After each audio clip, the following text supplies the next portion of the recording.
concerned or maybe just curious were you about how your team was going to play tonight, coming off with a big emotional win in Auburn?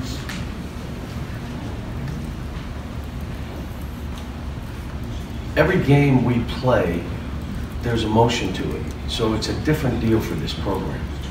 Because whether it's at Auburn or at Vanderbilt, or there's all sold out and it's a huge game. And so we need to be more steady in how we do this. And we are. I said the Kansas game is really, really big because it's the next game. I mean, we weren't worried about Kansas. I've not watched one thing on Kansas. I watched a little bit of maybe Iowa State, I think I've watched maybe 4 minutes of them live TV. So I can't tell you one thing about how they play. This was about beating a top 20 team, a team that's played well all year, a team that makes 9 threes per game, missed some shots today, thank goodness. And then they rebound like crazy. They're one of the best rebounding teams in the country. They missed a lot of shots that they normally make. On the left, Jerry. John, Ben Howland and one of his players was talking about your defense and how it sped them up, got them out of their rhythm. What did you think of your defense tonight? I thought Ashton, when you're on the ball playing like he plays, it bleeds into everybody else. If your guy at the point is getting beat on the dribble and can't control the guy a little bit, you're in jeopardy. That's why when we recruit point guards, if we have a guy, I tell him, I mean, how are we going to start our defense if he can't stay in front of the ball? Stats don't matter to me. Can he do it? Last year we had Shea did it, and now Ashton does it. I'll tell you who else did it. He was sick today. We don't know if he had the flu or a virus, was Jamal Baker. So when I went back to him, I said, Coach, I can't feel my legs right now. So that's why I didn't go back to him in the second half. But he's another one that's really, and the guy that's really improved is Tyler. Tyler went from not being able to stay in front of anybody to, like, he's not bad. Now, he leaves his feet at times, but he's not bad. How about EJ today? Aren't we all waiting for him to go do that? You could say, well, if you just play him, well, if the other kid's really playing well, it's hard. But today, we had a stretch where our two bigs, like, we're going through the motions, couldn't get open, couldn't fight. Okay, bye, you're out. We'll play these two.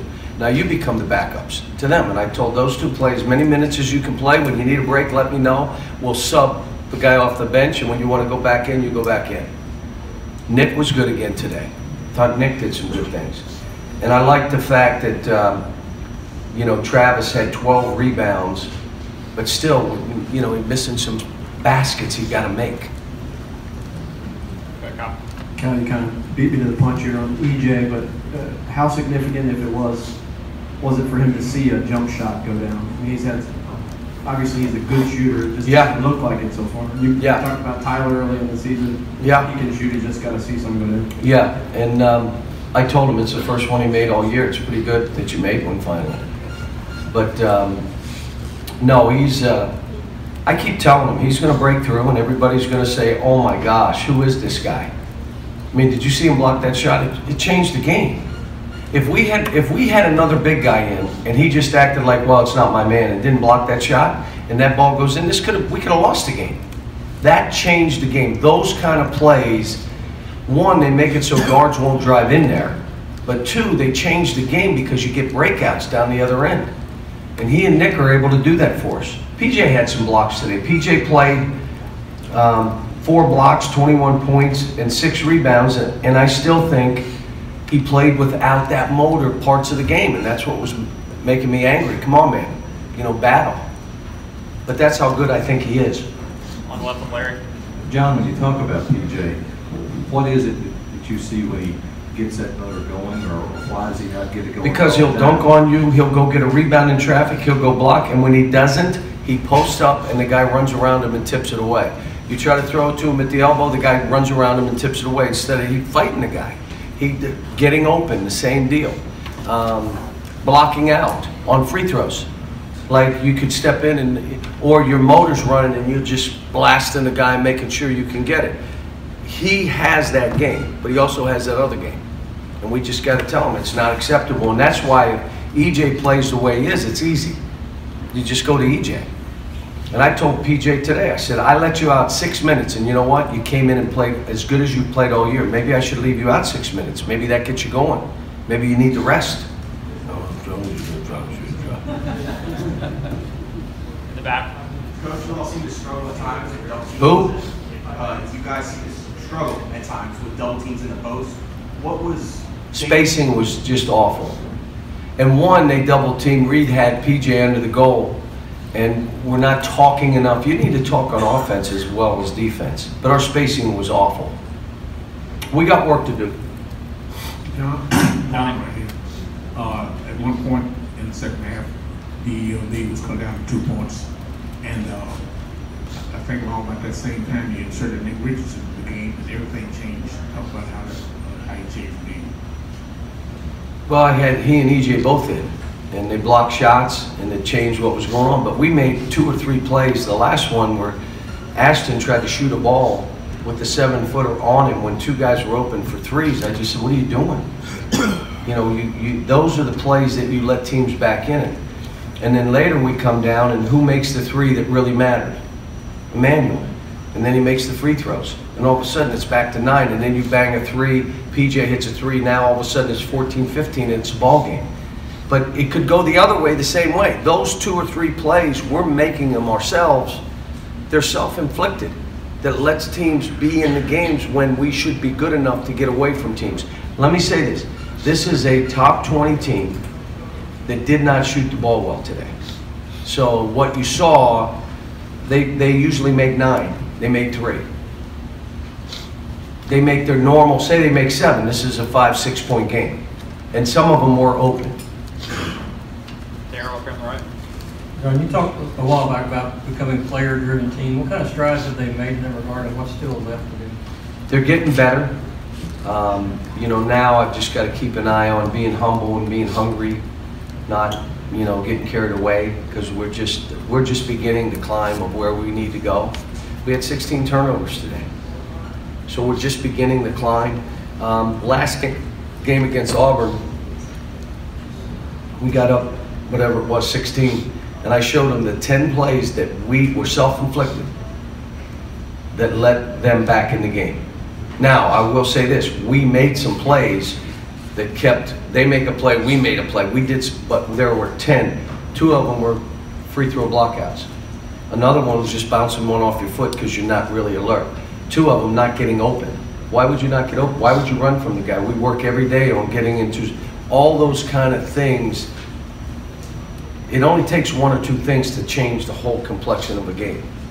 And so we're showing them, we're talking about it, they're engaged. We had a coach come in the gym the other day and watch us practice and said, man, are they engaged? They are really locked into what you're doing and what you're trying to do as a team.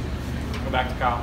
Cal, if this team, if this group is a puzzle, how many pieces are still off to the side trying to figure out where to snap them in? Well, we're still trying to mess with offense. I did a couple different things today that you guys don't know basketball, so you wouldn't know, but there were some things I did offensively that were different because I wanted to try some stuff.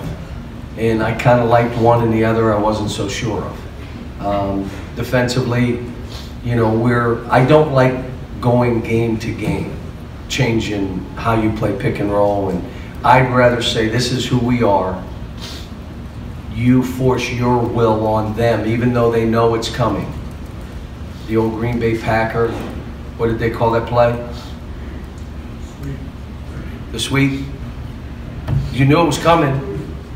Sweep! Touchdown. So I don't like changing, but we're doing some things at times, changing up how we're playing some stuff.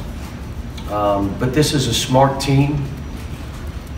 So we can go over it in 2 days, and they usually are pretty good about it. And it was Larry. John, just wondering your request for people to help donate to the fund for federal workers and all. How's that gone, and what prompted you to go ahead and make that? I wasn't going to do anything, but I'm afraid this thing is going to keep going. And this is the shutdown, and We have about 500 federal workers not being paid in our city. They work here, they work at the jail, they work at the TSA, they work at the agriculture, they work sheriffs. There's about 500 people. And what we did, the initial thing was, let's get them some, where they could go get gas and, you know, folks, it's literally a grant, they don't have to pay it back. You know what I asked them to do? Pay it forward when you get paid. Give it to somebody else. And my hope is that they will. Now I'm saying it's going to keep going, and we had earmarked about $250,000 and we kind of blew through it. Now I'm saying if we have to do this again, does anybody want to be involved? And it's probably raised about $10,000, and I haven't. Eric said, do you want to put it out again? I said, not really. I mean, if we have to, Ellen and I will do it again. But I went over to Reach 4 different times, probably go over tomorrow. And when you see the people, they're all the people I grew up with. And they don't deserve to be the brunt of this. Some of them were struggling before this with child issues and some other things and health issues, and now this hits them. And it's just, I don't think it's fair. So, you know, we're going to continue to do it. And like I said, it was about $10,000. But I hope cooler heads. Did anything happen today?